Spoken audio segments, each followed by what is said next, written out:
왜 다른 업종보다 유독 학원에서 특별히 더 신경을 써야 되는 걸까요? 네네. 왜 그러냐면 아이들의 미래를 되돌릴 수가 없거든요. 예를 들어서 이 학원을 인지했어요. 네. 인지하고 상담까지 가기까지 뿅 하고 가는 게 아니라 이 여기서 계단 역할을 하는 거예요. 간판을 봤어요. 누군가 추천을 받았어요. 전단지를 봤어요. 인스타를 봤어요. 뭘 봐도 엄마들은 학원 블로그, 인스타 관련해서 궁금한 점을 댓글로 남겨주시면 그에 대한 궁금한 점에 대해서 그래서 노벤버가 직접 답변을 드리도록 하겠습니다. 그리고 질문을 남겨주신 5분을 선발을 해서요 이 그래서 학원 인스타 책을 보내드리도록 하겠습니다.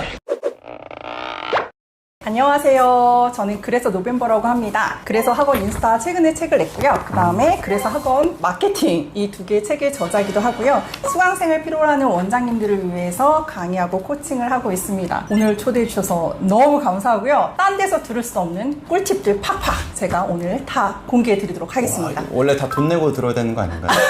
아, 오늘만큼은 여기서 팍팍 제 풀어드릴게요. 채널에서 공짜로 해주신다고 네. 하셨습니다. 기대 많이 하도록 하겠습니다. 아 그리고 정말 궁금한 게 네. 사실 제가 본명은 알고 있고 윤명 네네. 대표님이라고 뭐 네네. 알려져 있는데 그래서 노벤버라는 뭐 필명인가요? 이제 아, 네, 이름이 너무 맞습니다. 특별하셔서 그렇게 네네. 이름을 지으신 뭐 어. 계기가 있으실까요? 아, 제가 원래는 이제 학원 원장 출신이 아닙니다. 그러면?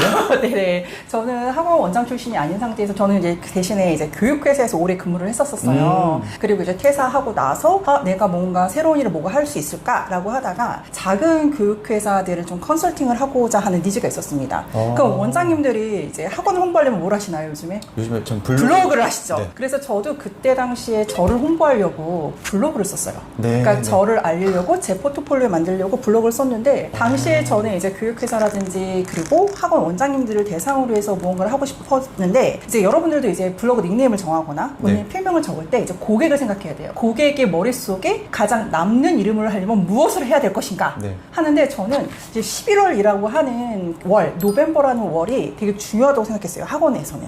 왜냐하면 그 내년을 준비하기 위한 가장 초석이 되는 그러니까 미리 반복 앞서 준비를 해야 되잖아요. 그때 뭔가 잘 돼야 되고 그때 수능도 있잖아요. 그래서 노벤버로 해야겠다. 이때 이렇게 했는데 세상에 노벤버가 너무 많은 거예요. 노벤버 네. 커피 회사도 있고요. 노벤버 호텔도 있고 뭐, 그래서 많을 것 같아요. 네, 유일한 노벤버를 어떻게 만들지? 그러다가 여기에 그래서를 딱 붙이니까 네. 그래서는 물음표도 되고요. 느낌표도 되고 연결되는 그래서도 되는 거예요.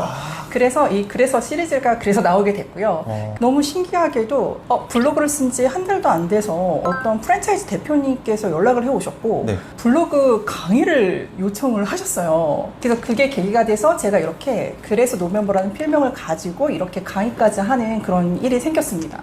그때 이후로 이제 블로그 강의도 하고 블로그 코칭도 하게 됐는데 지금까지 블로그 코칭 원장님들 포스팅 코칭도 해드리고 있거든요. 네, 네, 네. 그 코칭 누적된 건수가 몇 개인지 맞춰보실 수 있으세요? 그럼 한 5,000분? 아니요. 네. 명수로는 5,000명은 안 됩니다. 근데 네. 원장님들에게 한 개만 코칭해드리는 게 아니라 여러 네. 개의 포스팅 코칭해드리는데 네. 제가 그걸 이제 카운팅해서 지금 계속 네. 그 업데이트를 하고 있어요. 네, 제가 네. 세보니까 네. 11,174건이 되더라고요. 블로그를 포스팅. 네, 포스팅에 포스팅. 대한 콘텐츠 건수가요. 네. 그래서 정말 많은 원장님들의 사례를 가지고 있고 이제 거의 이제 학원 원장님 이렇게 뚝 누르면 네. 학원 원장의 블로그에 대해서 이제 바로 진단이 나오는 그런 경지까지 이르게 됐어요. 와 정말 오늘 어떤 꿀팁이 나올지 정말 기대가 많이 됩니다. 그 책에 사실 네. 정말 중요한 내용으로 블로그를 엄청나게 강조를 하시더라고요. 네. 저도 이제 사실 업계에 있다 보니까 슬금슬금 중요하겠구나 정도는 알겠는데요. 네. 왜 다른 업종보다 유독 학원에서 블로그가 좀 특별히 더 신경을 써야 되는 걸까요? 네네. 전 이게 제일 궁금했어요.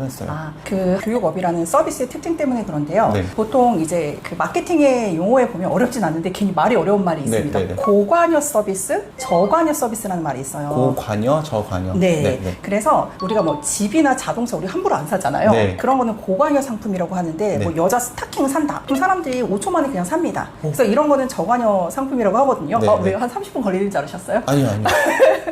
저도 이제 최근에 그거를 네네. 우리 원장님께 많이 알려드리고 그래요? 오, 통하는 게 있네요. 네, 네. 그래서 제가 봤을 때 이제 그 학원 서비스라는 것, 즉 교육은요, 금액 자체는 집이나 차만큼 비싸진 않은데 네. 엄청난 고관여 서비스예요. 왜 그러냐면 아이들의 미래를 되돌릴 수가 없거든요. 맞아요. 예를 들어서 이 학원에 갔다가 이 학원이 아닌가벼? 하고 딴 데를 가면 여태까지 시간을 어떻게 보상을 그죠, 해요? 시간 낭비도 있고. 시간 낭비죠. 네. 그러다 보니까 학부모님들이 혹은 이제 학생들이 이런 학원을 선택할 때 뭐 친구의 추천도 받기도 하고 뭣도 보긴 하지만 엄청나게 자기 확신을 갖고 싶어 합니다. 확신을 갖게 만들기까지 이 블로그가 그런 역할을 해줘요. 예를 들어서 이 학원을 인지했어요. 네. 인지하고 상담까지 가기까지 뿅 하고 가는 게 아니라 이 블로그가 여기서 계단 역할을 하는 거예요. 네. 한 칸, 두 칸, 세 칸. 그러면서 블로그를 보면서 여기 좀 관심 있네? 이러네 하면서 얘가 우리가 보이지 않는 순간에 이 고관여 서비스를 그들을 설득시켜서 내 편으로 만들게 하는데 딱 좋은 매체로 역할을 합니다. 맞아요. 근데 사실 인스타도 있고, 그러니까 이제 요즘에 학원 원장님들이 제가 막 마케팅 강의를 듣고 오시면, 아니, 내가 학원을 하는 거지, 마케팅 회사를 하는 건지 모르겠다. 맞아요. 자, 인스타도 하라 그래, 뭐 유튜브도 하라 그래. 사실 네. 다른 SNS 너무 많잖아요. 네. 근데 왜 유독 블로그이냐? 네. 이거에 대해서도 답을 좀 명확히 주시면 네. 좋을 것 같습니다. 이미 조금 이야기를 해드렸는데 우선 쉽게 예시를 먼저 드릴게요. 네. 만약에 판교에 살던 엄마가 네. 목동으로 이사 갔어요. 근데 목동에 아는 사람이 아무도 없어. 네. 근데 아이를 학원을 보내야 돼. 중2야. 그럼 뭘 할 것 같으세요? 저도 맨날 똑같이 질문을 아, 드려서 그래요? 검색을 해요. 맞아요. 네. 목동 영어 학원. 네이버 지도를 보던지, 네이버 창에 치던지. 맞아요. 네. 그래서 실제 사람들이 무언가 내가 원하는 정보가 있는데 찾아야 된다라고 하면 우리나라 사람들은 이미 네이버 블로그에 가서 검색하는 그런 패턴이 잡혔습니다. 그죠. 근데 이렇게 우리도 그렇게 행동을 하면서 블로그 꼭 해야 돼? 이러면 문제가 되죠. 똑같아요. 또 만약에 목동으로 이사 갔는데 옆집 엄마가 친해졌어. 네. 혹은 맘카페에 들어가서 야 거기 노벤버 어학원이 그렇게 괜찮더라라고 소개를 받았어요. 네. 그럼 바로 전화할까요? 아니에요. 저는 노벤버 어학원 검색해볼 것 같아요. 맞아요. 네. 그래서 우리가 이렇게 검색을 해봅니다. 그러면 거기에 맞춰서 우리가 미리 해야죠. 미리 네. 준비를 해놓고 그 길목에 서 있어야 되잖아요. 네. 그리고 무엇보다도 블로그는요, 돈이 안 듭니다. 그죠? 그죠. 우리 블로그 한다고 네이버에 돈 안 내잖아요. 이렇게 머리만 쓰고 노력만 하면 그렇죠. 돼요. 그죠? 시간과 에너지가 네. 돈인 건 맞습니다. 하지만 저희가 매체비를 내는 데 있어서 돈이 안 든다면 이것만큼 좋은 건 없습니다. 그래서 저는 블로그를 정말 이제 추천을 드리는데 이제 좀 이거를 정리해서 말씀드리면 이제 사람들이 간판을 봤어요. 누군가 추천을 받았어요. 전단지를 봤어요. 인스타를 봤어요. 뭘 봐도 엄마들은 최종적으로 그래 내가 이거 맞게 결정하는 거 맞아? 라는 확인을 받고 싶어요. 그쵸. 근데 그것들을 다 담아내는 그런 본진이라는 표현을 제가 이제 제 책에서 썼거든요. 맞아요. 앞서 제가 고관여 서비스라고 얘기했잖아요. 네. 고관여 서비스는 사람들이 무조건 의심부터 하고 봅니다. 그죠. 그래서 그 의심을 제거하는 역할들을 계속 우리가 무언가 던져줘야 돼. 근데 인스타로 광고로 예를 들어서 띄워서 우리 학원을 보여줬어요. 근데 그 의심을 제거하거나 신뢰하게 만드는 그 밑에 본진이 탄탄하게 없으면 그게 이렇게 무너져버려요. 모래성 같은 네. 거예요. 네.